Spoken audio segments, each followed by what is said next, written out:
Hello, hello. We'll give everybody a few minutes to jump in if they're coming. I know all my Canadian friends will probably be here. Not much else to do.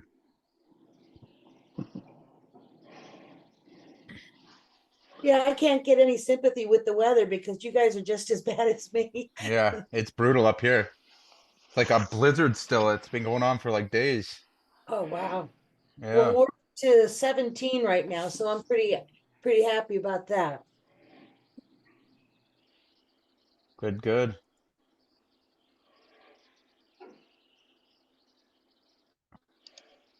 Right.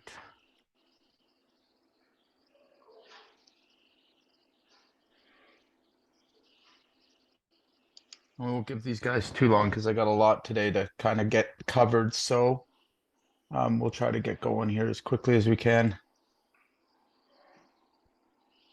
Hey, Jay, with the contractor client profile sheet, Hmm.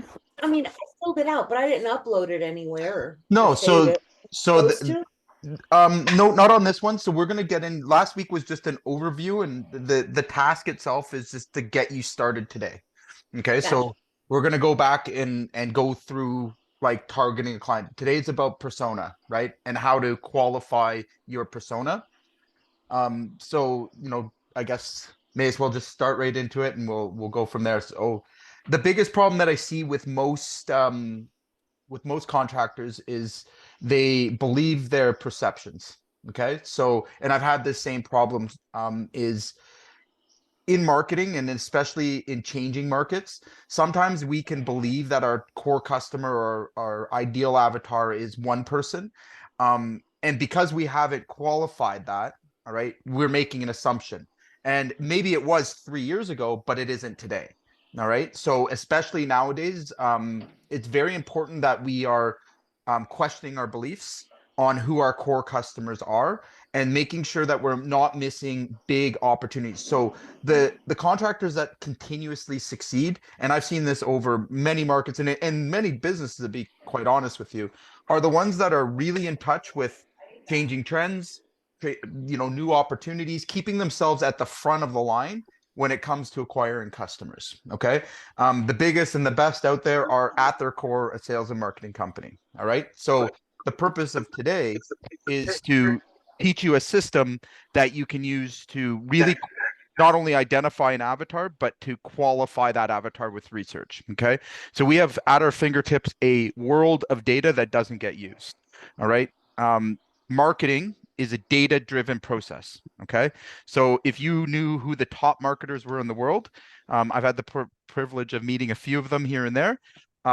They're like your accountants. They're not fun to be around. They're very boring people. All right.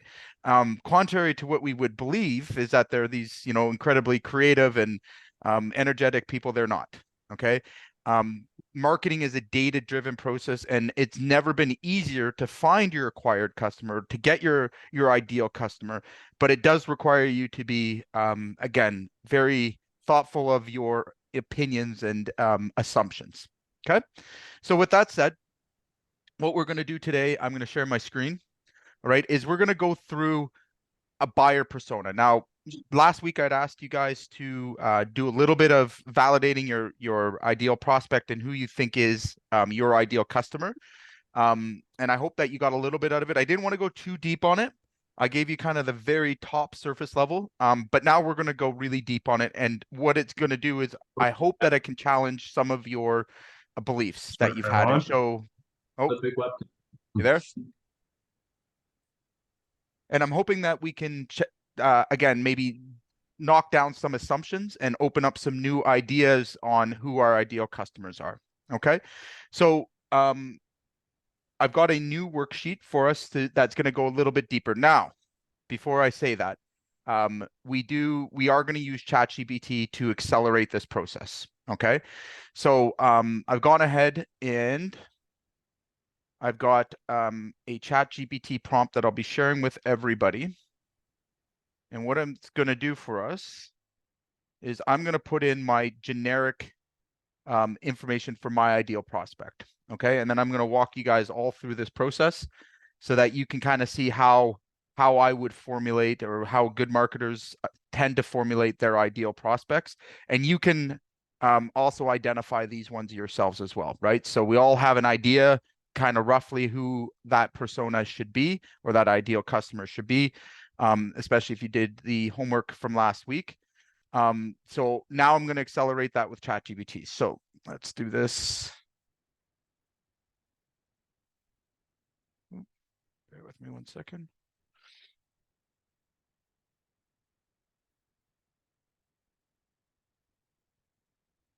Do.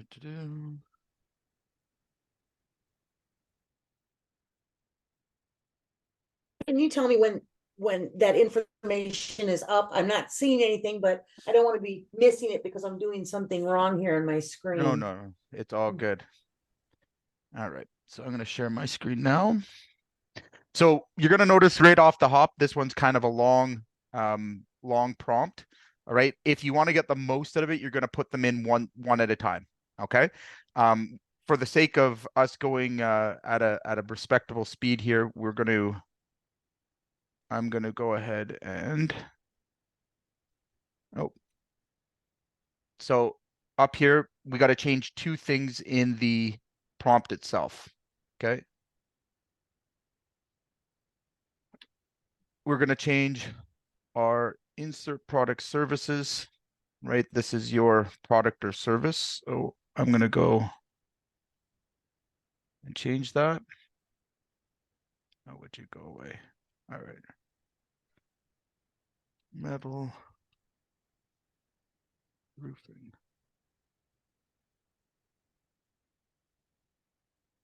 Okay.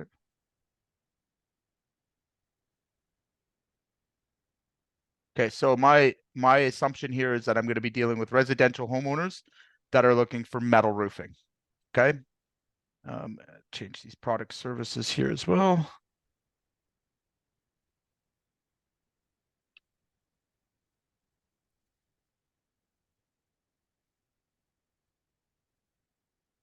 All right. So now this is going to, so you can see my prompt that I put in here. Okay.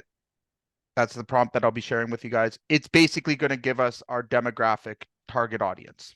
Okay. So, what the age group should be starting with, what our ideal customers based on what products we are. Now, just so you understand how ChatGPT works, and that you're not caught off guard with this, can't be your only research. You can't go with this specifically, because what it's going to do is it's going to match it to the most search terms. It's going to match it to what there's the most documentation for, most articles on, everything else. So you're going to end up with a very generic response to this, and that's okay. All right. Now, as long as it's in the ballpark, that's really what we're looking for here. Okay. This is going to help us start the process of just kind of looking at that, verifying in your mind if that adds up. So let's see how well this one adds up. So in terms of demographic target audience, age 35 to 65, yep, that's pretty accurate to what we are working with the most. All genders, yeah, that's accurate. Predominantly in suburban rural areas. Where home ownership is common, that's pretty generic. Education level is college education. Generally they are well educated in our business. Professional business owners, retirees, sufficient disposable income. That's correct. Okay. Challenges during the buying journey: understanding the long-term value versus initial cost, finding reliable contractors, companies, and installation, balancing aesthetics and functionality, navigating warranties and service guarantees. Okay. So let me drop this into the chat here for you guys as our first tool, because while you're on the call with me, you guys can go ahead and use this prompt. Okay, if you choose to. And then this is giving me a generic version of what my ideal customer is. Now, how many here have actually done like a customer persona besides the guys that work with me? You have? Okay, excellent. And how did you do that? How'd you come up with it? Gosh, and it was years ago, actually. I Okay. need to maybe update it. My base hasn't changed. Basically, when I had my client intake form, from the initial contact, I asked them vetting questions and Mhm. gathered it that way. Those That's were in the early days, back in 2014. fantastic. Okay. So that's one form of input that you're going to go through. And really when you're validating your persona, like we can come up with any persona that we want. Okay. It's about how we validate them. Okay. So surveys, fantastic view. Interviews, if you're going to do an interview with your client, I have templates for that. So interviewing your best and ideal client is going to give you a lot of qualitative and quantitative data that you can use. Okay. So the mindset we want to be in to do this really well, okay? And believe me, this pays huge. All right, is we want to treat this as a detective. We're going to think of ourselves as a detective. We can't allow any of our opinions or bias to get involved, but we're going to first gather all the data that we can. So CRM databases, like they're rich in data. I'm going to show you other data sources that we can use to really figure out, how do I qualify this data that I'm coming up with, right? So if you don't have that, we're going to use the chat GPT. It's going to give you a very broad kind of generic view. All right. And then from there, so you can see it's going to go through demographics, psychographics, buying motivations, like why do they seek your services? These are pretty commonly answered, questions that you should have in general. Pain points and challenges, which you can see that it kind of has brought all those things up, pain points, challenges. Again, very important as we go through this, just to kind of question some of these things and validate them to make sure that that's still in line with your ideal buyer. So you mentioned that you'd done a persona a couple years ago. How much do you think someone changes in 5 years? Well, I think, well, yeah, quite a bit. They get older. Right. Their money changes. Right. So think about economic pressures. Think about what COVID did to your customers. Think about how people buying habits have changed so dramatically, even in the last 3 months. Okay. And I'll be open with you guys. We validate our personas every 90 days. Okay. The reason we're doing this is, number one, is because it's like these kind of games are won by inches. Okay. Knowing your demographic and seeing a trend coming, all right, is going to give you a huge advantage in your ads, in copy, and everything that you're doing within your business. And the speed and pace of which things change nowadays, it's difficult for anyone to really kind of keep up with it. But if you're taking these primary actions regularly, you're going to find that, number one, is that you're going to find really big gaps in the market where the rest of your competitors haven't responded yet. I can give you a very good example of this. Snow guards in my market, tons of new metal roofs were installed. We got a chance. We didn't win them all. Roughly 60% of them we didn't win. We went back to those homeowners knowing that another roofer had done it and made them the offer to install snow guards. That's almost $1 million worth of revenue this year. Okay. So that's how knowing your market and understanding that when the trend of getting a new metal roof goes up, there's this whole other requirement. So snow guards aren't as available as metal roofing is. They're harder to install. A lot of installers aren't installing them. They're expensive. So there was a whole bunch of trends. But really, if I'm looking at the search trends, and I'm going to go through that with you guys and validating my personas, I knew just from feedback and from forums and from data sources that this was a big and upcoming thing. All right. The first indicator actually came from Facebook groups, community pages. Second one was Quora, believe it or not. Like Reddit forums. I've got things that anytime someone's talking about metal roofing, it cues me. Okay, lets me know. So I want to hear their complaints. I want to hear what's going on. And other one that's really rich for this kind of data is your competitors' reviews. Okay, your reviews. So going on to Google, pulling those reviews, all right, is going to really start to validate some of these big pain points that they have. Okay, if you want the quickest, fastest way, is you're going to go in and do a deep dive, and you want to extract data. Okay, so don't get caught up on if this data is valid or not.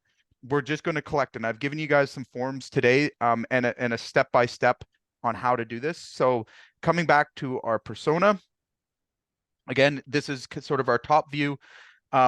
the kind of service interactions that you've had. So if you have emails, if you have text back and forth, good or bad, okay, now's the time to kind of pull those interactions out. And again, we've got ways to analyze all those. So don't worry, this is just a data collection process. Okay. It's all going to help to validate. So again, to give you an example of where this would be valid, all right, what I'd be validating is if I'm saying that I'm a customer focused metal roofing company and customer service is my number one priority, but I have 3 or 4 bad reviews about that. Okay. What do you think what do you think the merit of that marketing is?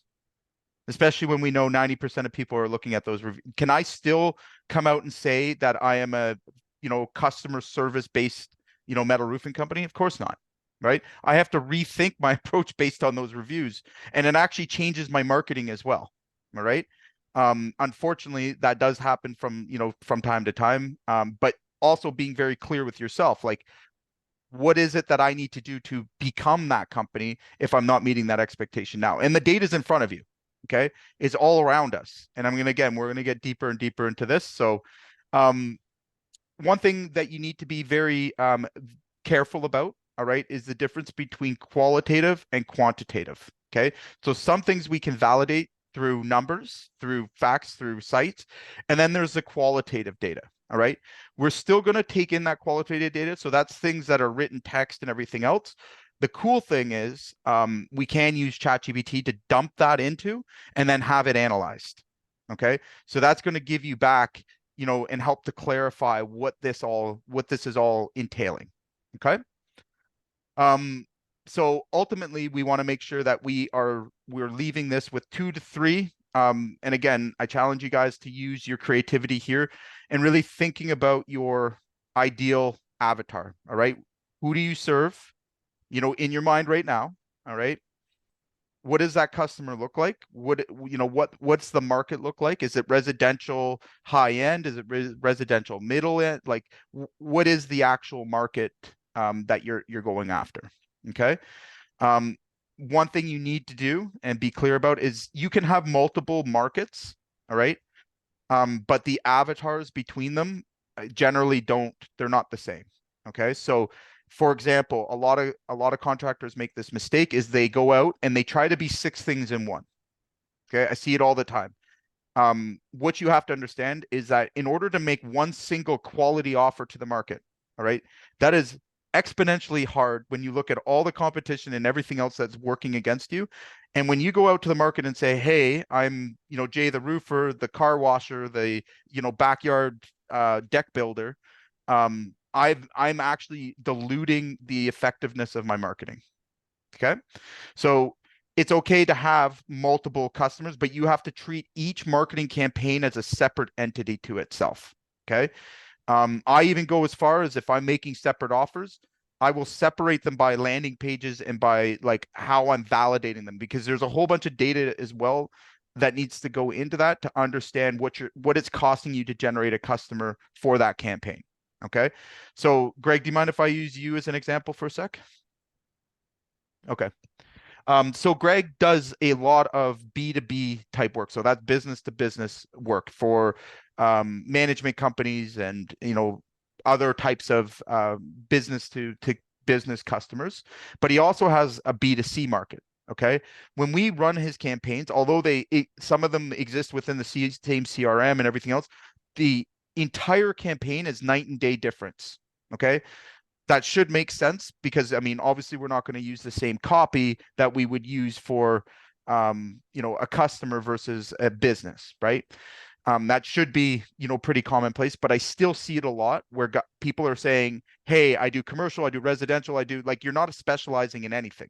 So what happens is you get a lot of click through or people just seeing it. Anybody that's looking for a specific problem to get solved wants to work with a specialist, not a generalist. Okay. The only time that's an exception is like general contractors, a little bit of an exception there, but still they're going to promote the fact that they're a quality general contractor, less about all the services they offer. Okay.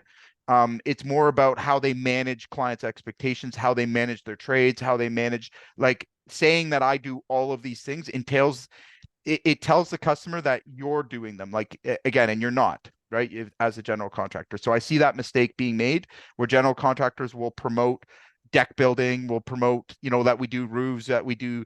And again, what it does is it dilutes the marketing. And when you go to market with this offer, it's very, very difficult to get traction with it. All right. You're also telling the algorithms, you're confusing them because they don't really know. All right. So again, just keep that in mind. We want to think of one exact customer that we can do business with, and then we want to validate that now. And if you have other ones in mind, go ahead and do those as well. Same process, same steps. It just means that the way that we're going to write our copy and the way we're going to build our ads is going to be different. Okay. Is everybody kind of clear on what I just went through, or have any questions for me? No? Okay. So again, go ahead and you can put these this prompt in. I've also added in some follow-up prompts. Okay. So these follow-up prompts are meant to get additional clarity and more out of ChatGPT on understanding that persona. Okay. And we'll just quickly kind of briefly go through this. So this is your workbook for today. We're going to go through these ones fairly quickly. So I've already covered, surveys, interviews, feedback forms, CRM databases, and what have you. Okay. Again, you're going to give me kind of the income levels, the education. All right. These are just click boxes, by the way, guys. So no problem there. The occupation. If you can get any more specific about this, we're going to take the notes out of ChatGPT and add in what's valid to your persona. Okay. Psychographics, for anyone that needs to know, the psychographics are more like their lifestyle, their values, their interest. Okay. Again, very difficult to get good quality validated answers from ChatGPT because it's going to take the average of, globally for that topic. All right. You may have other insights sitting right in front of you that you want to add, right? So an ideal customer, you want to really kind of understand what they enjoy doing. One thing that we observed, and it's qualified, was our customers tend to wear name brand clothing. Okay. Our customers tend to drive Mercedes-Benz cars, right? They tend to be involved in the community, or at least give the impression that they are, right? Wives are PTA members, and those are the kind of people that we traditionally sell to. They also, for the most part, are ideal prospects when we've interviewed them. They're health and wellness focused, again, career focused. So all of these ones are actually coming out of my personas. Family orientated. So I want you to ask the same questions about your ideal avatar. And really, again, this is about accumulative information and trying to get as much on that person as possible. And it'll make a lot of sense, shortly. In terms of values, this one's a hard one. Unless you're really doing a deep dive interview with your clients, and I'm sure not many of you have done those, really thorough interviews. It's difficult. But what my hope is here is that when we're talking or engaging with our customers, one thing I want you to remember after this project is every interaction is an opportunity to learn. Okay. So when you're on the phone, you're having a call, like when you can have those personal conversations with your client and they give you nuggets of information. All right. You want to write those down so that you can update your personas. All right. Again, this is very powerful stuff. This is the stuff that, again, allows an offer to scale, 4-to-1 against the competition. All right. It's tiny pieces of information that's going to give you a big picture. Does that make sense? Okay. Some other insights, again, observations. A lot of times you can go on your customer's Facebook page and it's going to give you a huge amount of data. Their LinkedIn pages, there's so much information available to anybody at this point if you're actually looking for it, right? So again, finding out interest, are they involved in sports? Maybe you build that part of it into your interactions, for sales, for example. Our sales team, they start off by building rapport. What do you think we're building rapport? Do you think we're just letting that data slide? No, we have it on a fill-in form, right? All of our conversations now are recorded with AI. We extract it from there. All right. You guys all have AIs in here. I see I've got more AIs, I think, than people today. But we're in that age now, right? everything's on the table in terms of collecting this, and the better and better you get at it, the easier and easier marketing is going to become. So a lot of times we get really backwards on our approach. We want to generate leads before we know who we're generating leads for, right? This is a good opportunity to kind of dive into this and see how you can implement this with your systems and your processes as well. Guys that have customer service departments, right? Greg, you do a lot of customer service, a lot of, customer interactions. Again, now we can record those. We can go through bad customer service, where someone's been very upset with us and how it was managed, how it was handled. They're going to give you so much information about themselves. And again, you can now validate this and use this in terms of improving your service, but also understanding your customers' needs, right? Too many times we just let this stuff just go and we never learn from it. We never get anything back from it. Now, and I understand why, like who has time for that, right? Seriously. Like if I had to go and listen to every sales call, every sales interaction, like forget that. But let's think of what technology is on our side, right? We've got AI in here today. I could analyze that whole conversation in 2 seconds flat, right? So you all have that option as well. For guys that are doing service, again, put the AI into the conversations. Our CRM system records every call. Okay. We can analyze every single call if we want to. Okay. So just in terms of finding your data sources to validate all this. Okay. And then understanding their wants and needs, right? What is it that they want to do by buying your service? Okay. And it may seem very like, obviously they need a new roof, right? Obviously they need, electrical work done to keep the lights on. That might seem obvious, but let's get a little bit deeper into it. Why do they choose you? Why is it that they even picked up the phone to call you? What triggered that when they have hundreds of other options? Why is it that you got that opportunity, right? And then what's their real desire behind this? Like, again, I always with our sales team, there's always a deeper answer to what people say. Okay. So get in the habit of being very curious with your customers. Okay. If you can do that, first of all, you're going to connect with your customer a lot better. All right. So let me give you an example. Somebody may tell me, when I ask, well, what prompted you to consider a metal roof? Oh, well, I don't want to replace the roof again. Pretty surface level and obvious, right? Oh, okay. I'm curious. Why is that important to you? Ah, because I'm afraid that, I'll fall off the roof maintaining it later, or I'm afraid that I'll run out of money in retirement, and have to replace the roof in my retirement years. I'm afraid I've actually had the answer. I'm afraid my kids will put me in the old age home if they see me not maintaining my house, right? So they want to stay in their house as long as possible. And that's kind of stuff that, again, when you hear that, you're like, wow, that was like very honest. But it breaks it down into really like that is so important to my marketing campaigns and the way we do everything, the way we communicate, knowing that that is a common thing, right?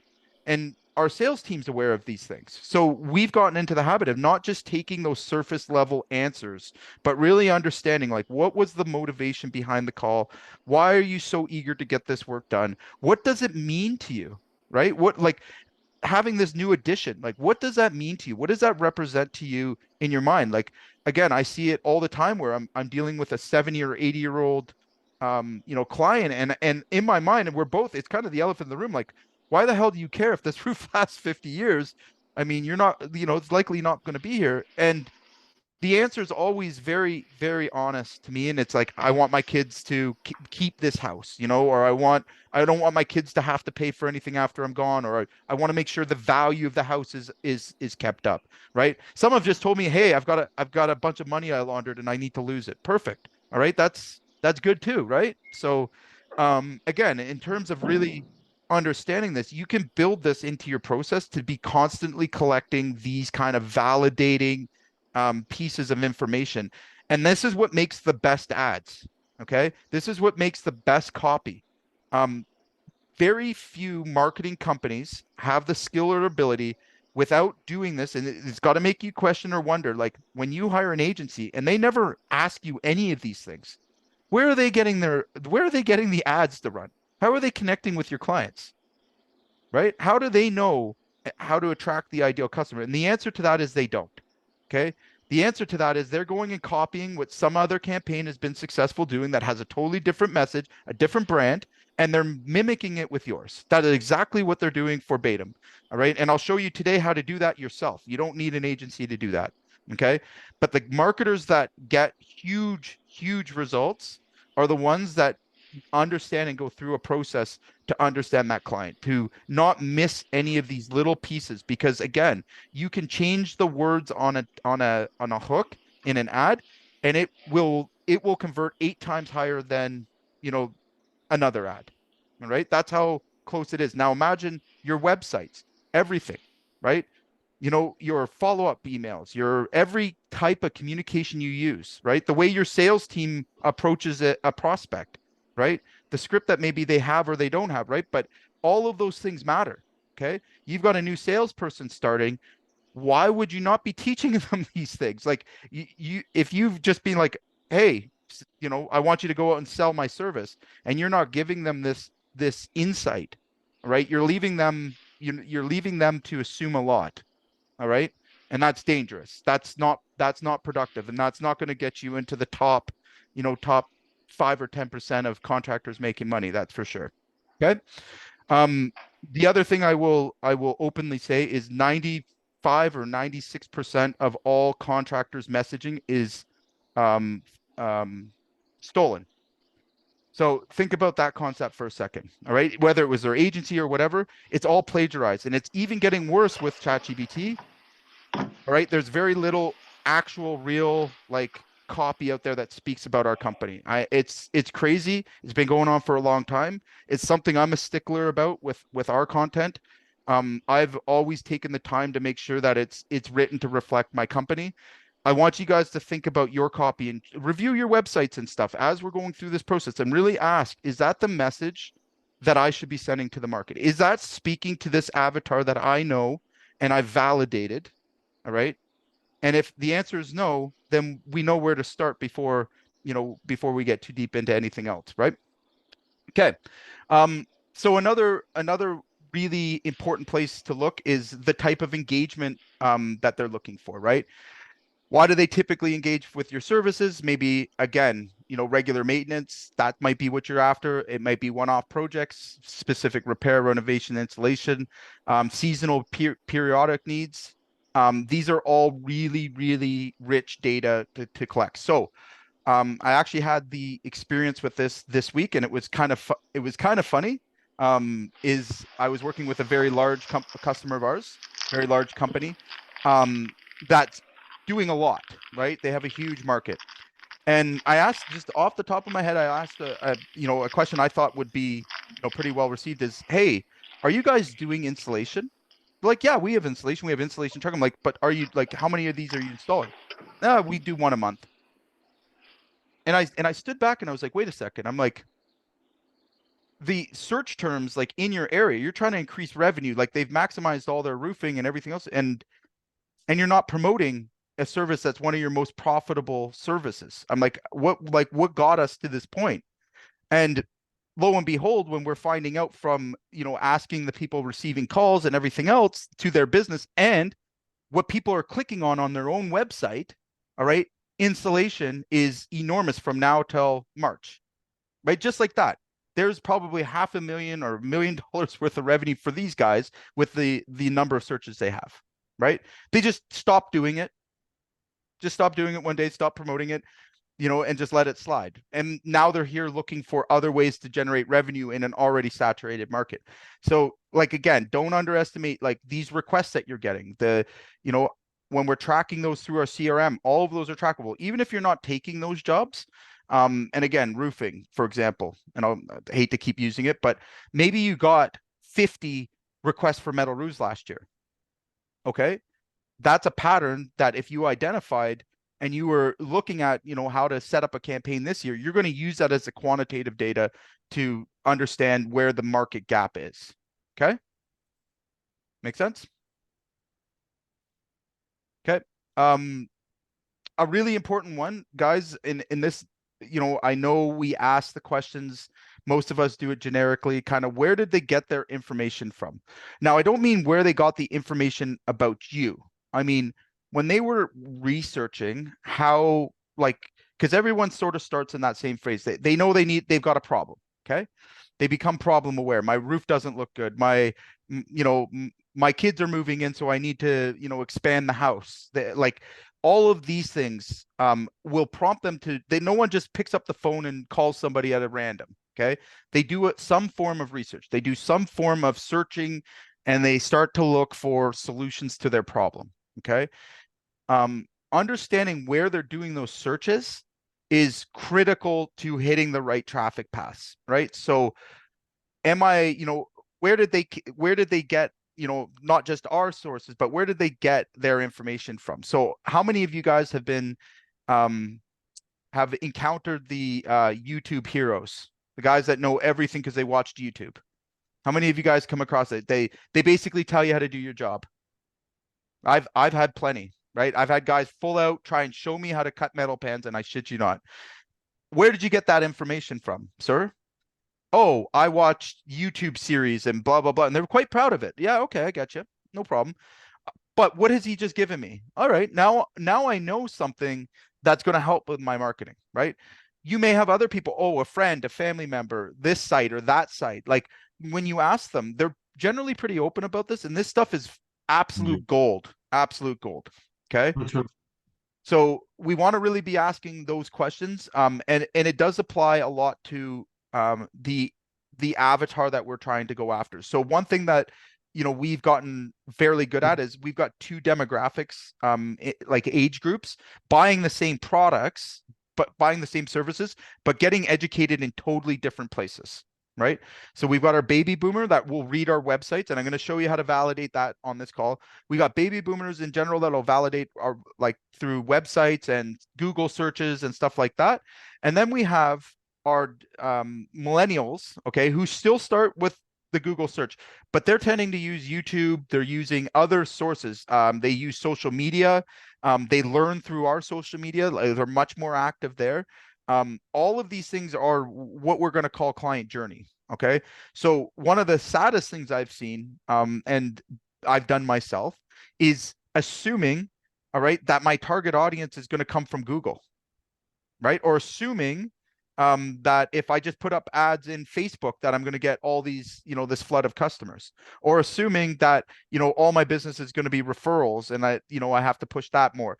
That you can make no assumptions with marketing. All right. The assumptions you have are okay, but we've got to validate them with evidence. Okay. And again, this is going to force your hand to figure out where they actually are coming from. Okay. And when you do this research, guys, you'll find huge, like wide open gaps. Like, again, I'll use this good example, and I'll show you with quantitative data, but we are driving huge traffic through YouTube Shorts. Okay. So YouTube is the same as Google. Most of you don't realize is that it's SEO like driven. So you can put your keywords in, like roofing contractor new market, and then talk about how new market residents hire roofing contractors. Okay. Basically takes all those words, SEO validates, and now when someone's searching in Google, those things will start to come up. And if your content's actually good organically, all right, it gives you a huge boost in all of your ads. Okay. Same thing goes when you're doing Facebook ads or Instagram ads or any TikTok, whatever resource you're using. The more relevant topics that you're using in your social media. So like if you're going to do ads, you better put some organic posts about that topic in your social media. Okay. And then what you'll be able to do is track that journey. So where that customer made a decision. What we're seeing most often than not is that our millennials are looking at our Instagram and our Facebook pages, and basically from the information we share there, all right, they're making a decision to reach out to us. Okay. So that's very interesting, totally different. They didn't even touch Google. Okay. Now, whereas on the other side, we have, which is our biggest buyer or consumer, 45 up, okay, is doing a Google search, searching and, again, going through a research process, checking out websites, pages, everything else like that. But when we ask them, like, what made us stand out, it's because we were everywhere. everywhere they went. And that's a retargeting campaign. So they started their search on Google. We followed them through YouTube. Everywhere they were going, we were present. All right. So again, these are really important questions and things to validate. Okay. Now that was a long rant. I'm going to stop for a second and catch my breath. Anybody have any questions at this point? Nope. I had a quick question here. I'm on the school site. I'm in classroom, Mhm. and we are under which window here are we running under? Oh, so I haven't opened up this yet. I will, like, when the Okay, training's done. same question. Yeah. Because I was in there, I was looking. I'm trying to match this up. I'm looking for the forms Yeah. and the So what I need yeah. everybody to do is drop their emails into the the space here, or their names, sorry. That way I can open up the school the course that we're doing. I forgot to do that last week too, but it'll just add you to it. I don't want everyone coming into it. Only the people that have shown up will get access to the training. Okay. So if you just drop your You want name that in the chat? yeah, just drop your name in the chat and then we'll add you to the module. So you're Yeah. going to get all these modules laid out for you. Okay. Okay. Really another big one. Again, and these are questions that you can kind of go through and start to validate in your own offers. Where did their decision drivers come from? Okay. Was it price? Was it quality? Was it, and it seems like such a, like an obvious thing to you, right? But is it really what your customer, have you even asked the customer, like, what was the decision? Like, what drove you to make this decision today? Okay. If the answer is different than what you've assumed, all right, that will mean that your marketing message and your branding and everything else might not be speaking to the audience you think it is, right? So again, think of your ideal, your best customer that you did business with. Slipping in a couple of these questions here and there are going to improve your marketing tremendously, right? If I want to target, again, using my avatar, doctors, lawyers, engineers, professionals, appreciate high-end, name brands. They're the guys that have the nice cars on the street, they're fit, they're like all about image. Okay. If I was, again, my copy or what I was saying to the market was more to do with price, I would totally push them the opposite direction because that's not their concern. Price is not like it's one of them, but it's not the biggest, right? It's more about the look, the longevity. And to be honest with you, most of our customers, I wouldn't hang out with, right? I'm not one of them. But they're flashy people. They want everyone to know that they're successful. Okay. Easy thing for me to target. Easy thing. And there is drones of them. Like just such a huge, like, brainwashed market. For us, it's like shooting fish in a barrel. And it might be the same for you as well, right? So high rollers have tendencies that are easy to attract and easy to target. But that's where we got to make sure that when they come in and they start to engage with us, that we're saying the right things that get them to convert. Okay. So again, you can take some of these things and filling out your form using the ChatGPT thing. And then personal background, again, are they married? Are they divorced? Those things are, again, that might be a variable. They might be both. Do they have, parents? Are they widowed? Like these things may seem irrelevant, but when you're starting to write your copy, you'll see where they do very specifically fit in. Where it gets absolutely crazy, all right? And this is the fun part of it, and you'll be like, why do I have to do all this? Why am I thinking about this? Technology nowadays, all right? And here's your quick win or feel good piece. Allows us to modify email sequences, all right, that speak directly to our customer. So think about it. If you identify your customer coming through the door and you can send out a very personalized AI-driven, AI-written email and segment and speak directly to their pain, like you know them, like you're a friend, okay? How much more effective would all of your conversions be? That's crazy. It'd be night and day. Absolute night and day. Okay. So again, you would be able to take leads that would not respond to you in normal circumstances, buy them for pennies on the dollar, and get them to buy product from you, because we all, as human beings, respond the same. We all buy with our emotions and justify with logic. Okay. So when we know that, we buy with our emotions and we justify with logic. There is no logical buying decisions that get made, even ones at a B2B level. And again, this might be controversial, but I will tell you, it's still based on an emotional response to your offer. Okay. If they don't trust you, they're not buying from you, period. It doesn't matter what your number is. Okay. If they don't think you have the experience to do it, it doesn't matter what your number is. Okay. All of these things are how human beings make decisions. So if we know that, why would we not put ourselves in the best position to make a conversion, right? Why would we not, after maybe we bomb a sale, maybe we didn't have a great presentation? I'll tell you, the work and the money is made in the follow-up. My sales reps, again, I have one sales rep that can't close face to face to save his soul. Okay. But where he kills it and where he makes up and beats everybody else is in the follow-up. All right. And is in the presentation documents that he sends. That might sound weird, right?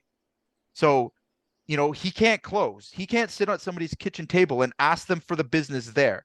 We've worked with him a lot, and he just like his number's really, really low. Okay. But he's still one of the top sales reps because his follow-up is ruthless. Like, it's on par. He relates to people well. He makes them feel comfortable, but he takes them much more touch points than, some of our other closers. On the other hand, I have a closer that's a killer at the table and lazy as shit in his follow-up. Doesn't work. So yeah. So most sales reps are. So, but here's the thing, guys. Here's what I want you to understand about that, the significance of what we're trying to establish here. I want you to imagine very, very near future that there will be less and less salespeople. Like, the top salespeople will still exist, but everyone else that's trying or pretending to be a salesperson won't. Why? Because these systems will replace them. It's very obvious. Okay. If you don't see it, you're blind. So, for example, my closing ratio without a sales rep at all, okay, no sales rep, pure just AI and follow-up, 17%. Okay, 17%. I closed without ever meeting a customer, without ever. Now, when we started adding in the AI stuff, which is still new, and really like looking at our segmentation and looking at our emails, we know that number has climbed dramatically. Okay, because we know our closing ratios have climbed dramatically. I can also demand a higher price. My sales reps close easier. My sales reps don't move. Like again, I don't know for guys that have sales teams here, when you have a top sales rep, a lot of the problem is you end up putting them on a pedestal. Okay, and they're the worst. They are the fucking worst. Because and again, it's something about the personality type, and it take it or leave it. But once they get on that pedestal, performance starts to drop. Okay.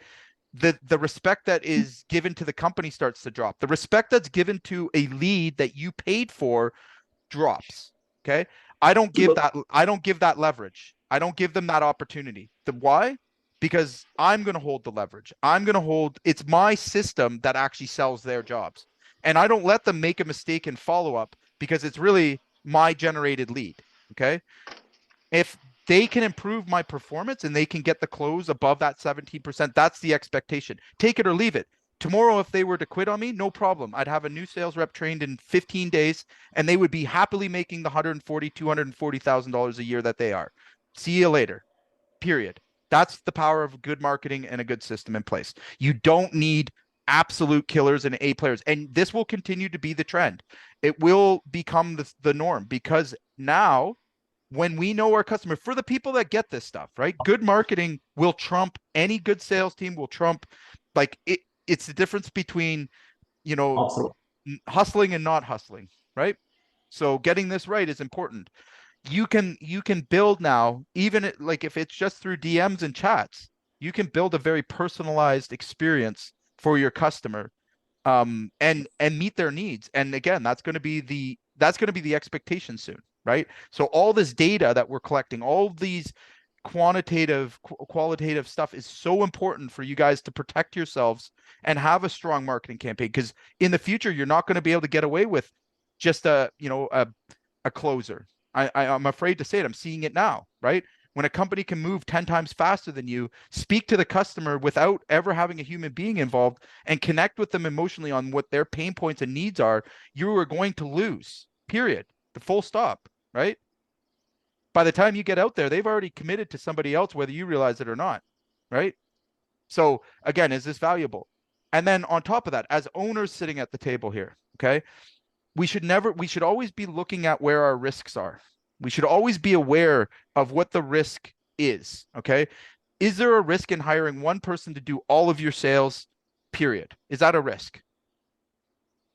Putting it all on one, that is equivalent to going into the casino right now and betting it all on red. And I'm sorry if your sales reps here and stuff, but like I'll let it be known, right?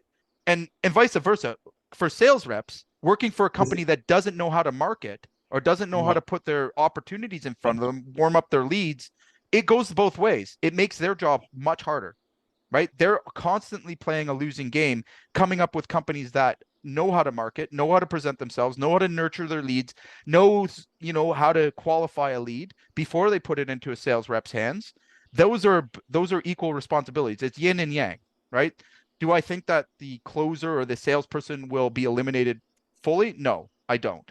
I think we will still always be a people-to-people business, in one respect or the other. The difference will be is the process and the speed of which we get to prospects, right? And how we nurture them.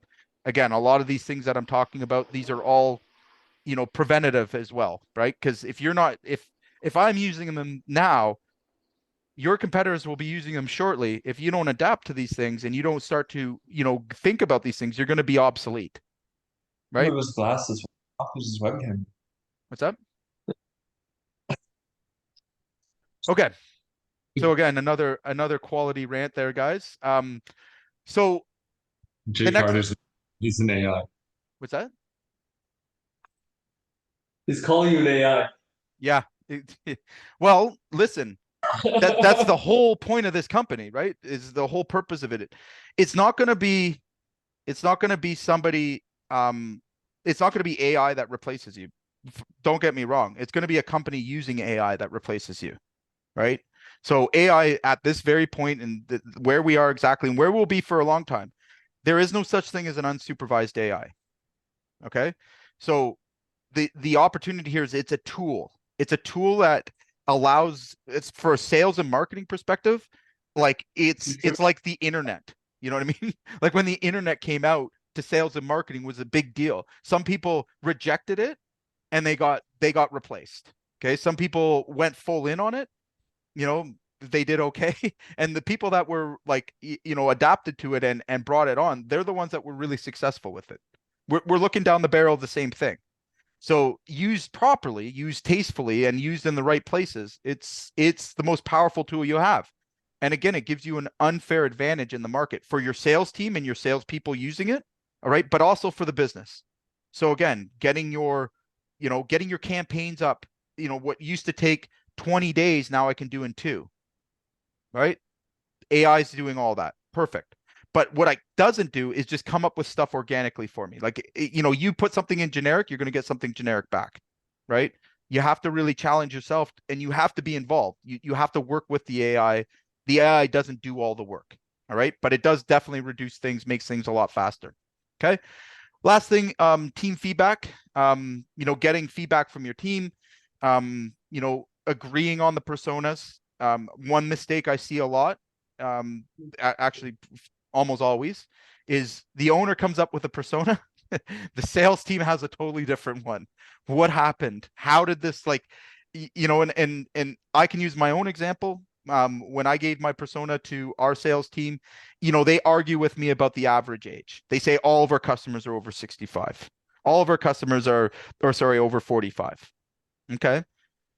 Right. But they're not accounting for the ones that we sell without a salesperson, right? Which is the millennial group. So again, you take in what their understanding. It means our marketing as well is accurate.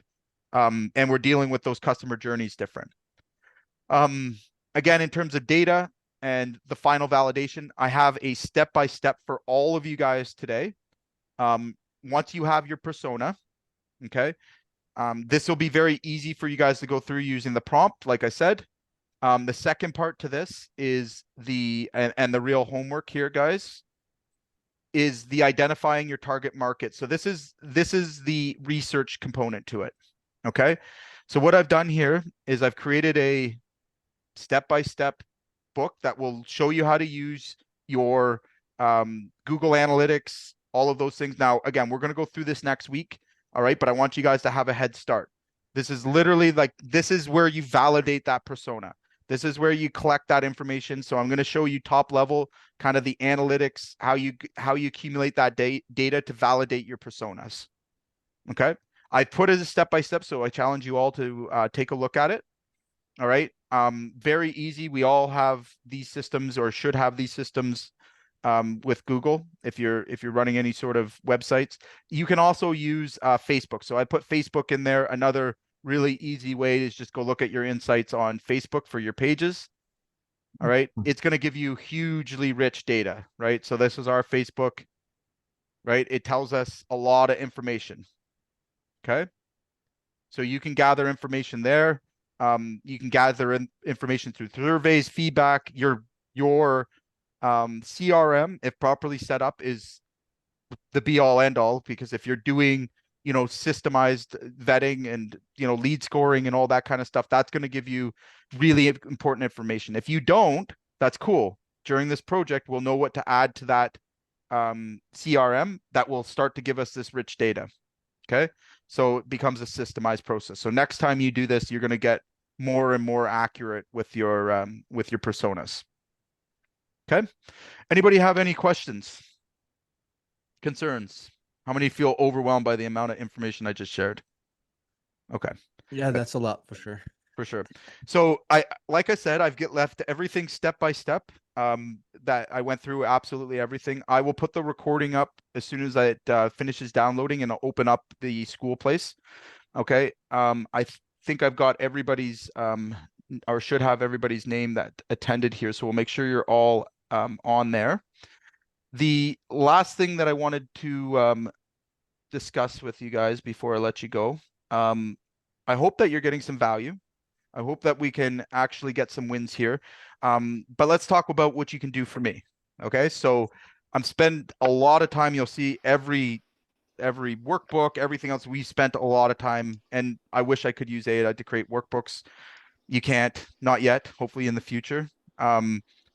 So if you guys can be engaged in our Facebook page, share any reviews. I'll be asking for some reviews towards the end. So again, I only want to get a review when I've delivered some value. But engage on the Facebook page, share your wins, share your insights. It helps to have other people ask questions and be curious about what we're doing here. I think it's important. I'm pretty passionate about teaching people this. Even if I can do it for free, I'll do that. But that's how you can help me. Is that cool? Cool, man. Right on. Right on.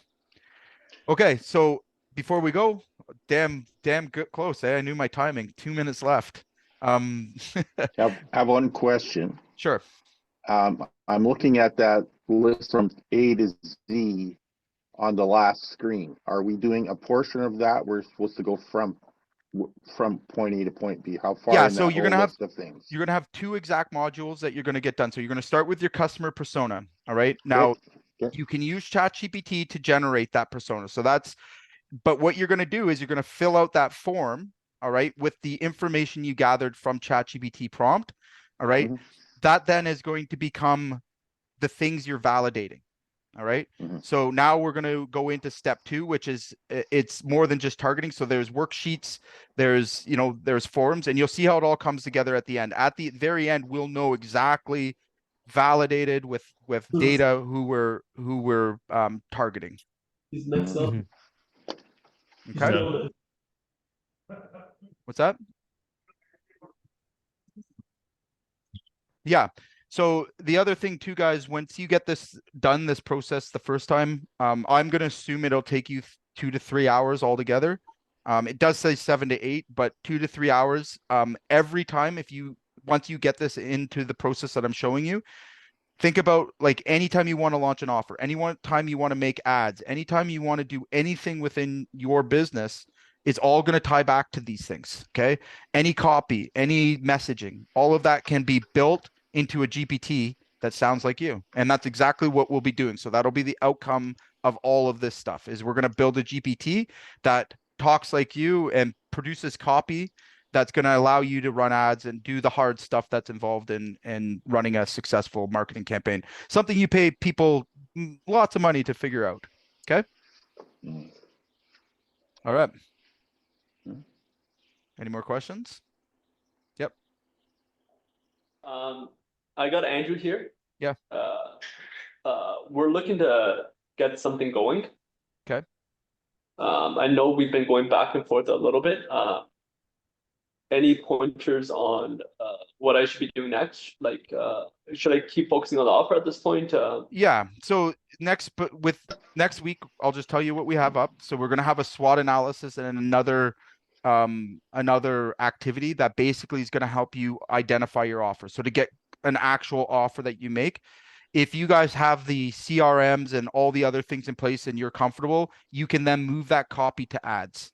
Okay. So again, I'll be showing you how to validate your ads. So I understand you're trying to generate ads, right? Like get your ROIs and ads. Correct? Yeah, like I got a finite amount of cash that I'm Yeah. working with. I'm looking like Yeah. So I'm looking for a cash on cash. Right. But yeah. Yeah, no, I mean, again, I'm giving you the fastest steps. Like this is the way that I set up like winning campaigns over and over and over again. Unfortunately, if you skip one of the steps, it's going to put a big hole in your campaign, right? So like doing the work of it is, I mean, again, you got to think about it. You're going to trade your time or you're going to trade your money.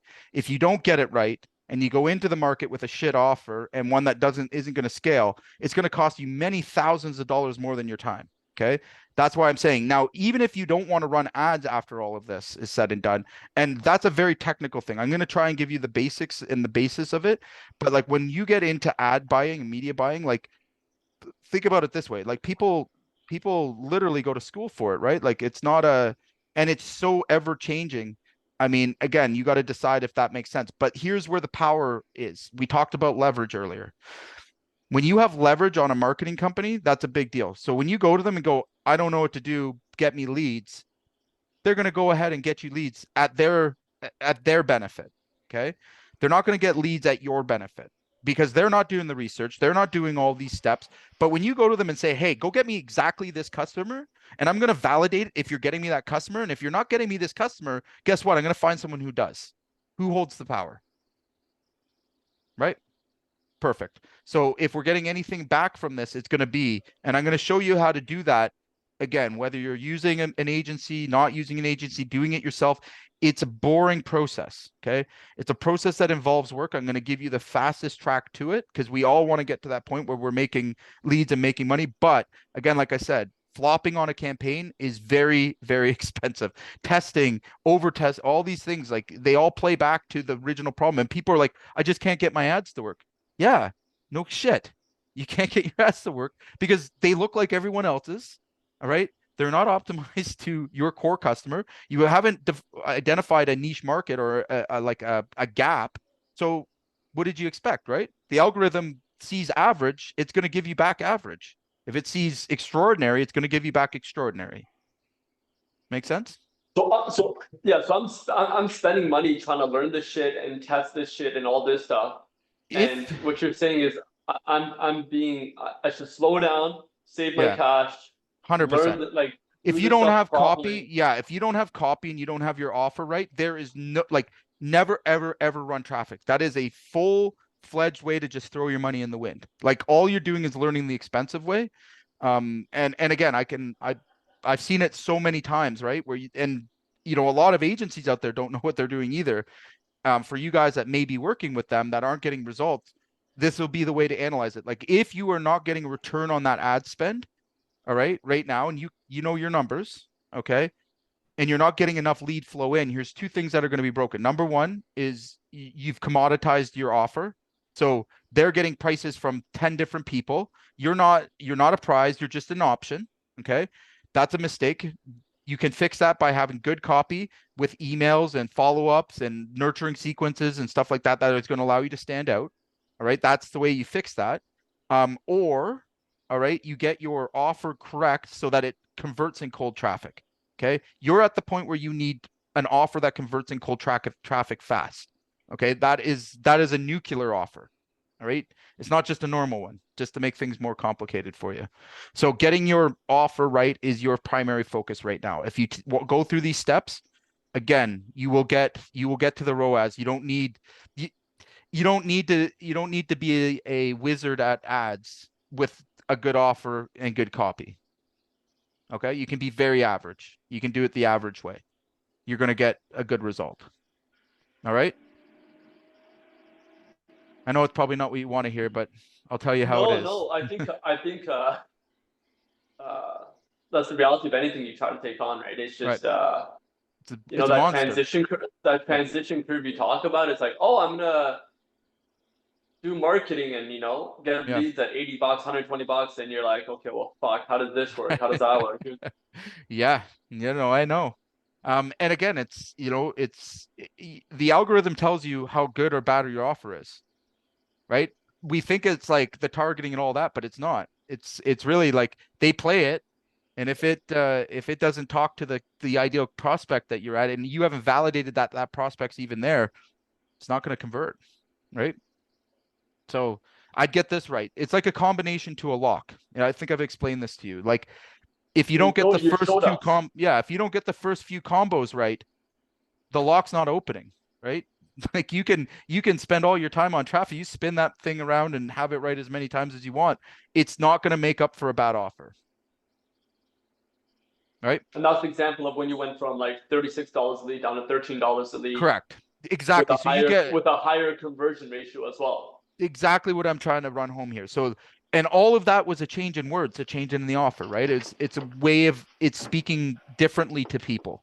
So again, that's a simple example, but the algorithm rewards you for good copy, for good offers. It punishes you for bad ones. So if you come in with something plagiarized or stolen or taken from or like overplayed, and that's what happens with most marketing, you're going to get put in the bottom category. Your ad can't scale. Okay. So even if you spent $100,000 to try and make that thing, it's still going to be 150, $200 a pop. They don't care. All right. But the better that it speaks, the more engagement, because their job is to keep people on their sites. Their job is to keep people clicking on ads. If you mess with that viewer or the experience of that with shitty ads and shitty offers, they're going to punish you. Okay. So don't like, again, like I said, listen to what I'm saying about getting your copy, and like you have to go through the steps.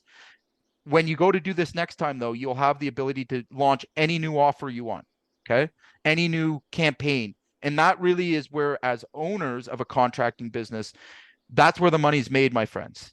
That's how I'm sitting here with you right now, and not in the guts of my business, teaching sales reps and stuff. It's because I can market. It's because I can launch an offer. I can see my data and I make it rain, right? Like it's always raining where I am, and it raining leads. It gives me a lot more power, right? When I have that in my back pocket and I can turn it up, turn it down, I can pull a lever. It makes a significant difference in whether you're in the business or working outside of it, right? Yeah, I can see what you're saying. I'm trying to convert Andy Graham here. Mm-hmm. I think he's slowly being converted. Okay.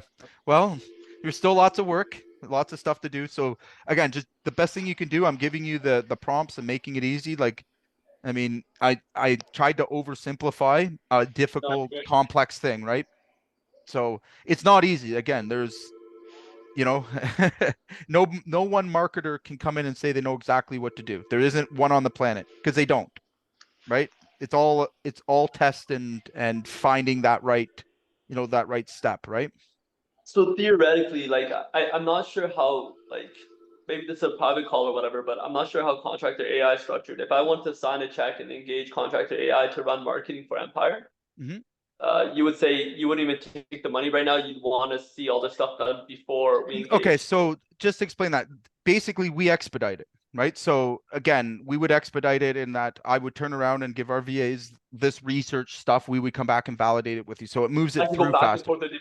Yeah. Right. So again, and when it comes to running the ads, but you still have to have all of these things in place. So the thing about what Contractor AI does is I'm not looking, like I told you, I'm looking to work myself out of a job here, right? Like I want you to be able to run it because it's a pain in the ass, right? So like again, at the end of the day, there's what we do is just move things along faster, right? We systemize them more. You get a higher level achievement. But if you can't get the first part right, the same problem exists. I would be a contradiction if I said, oh yeah, I can just come in and figure out your customer without you doing this part first. Right? I want to say thank you, Jay. I Yeah. want to say thank you. Yeah. Yeah, I appreciate it. Yeah. All right, guys. Any other questions before we jump off? Nope. All right, Thanks. guys. Have a great night.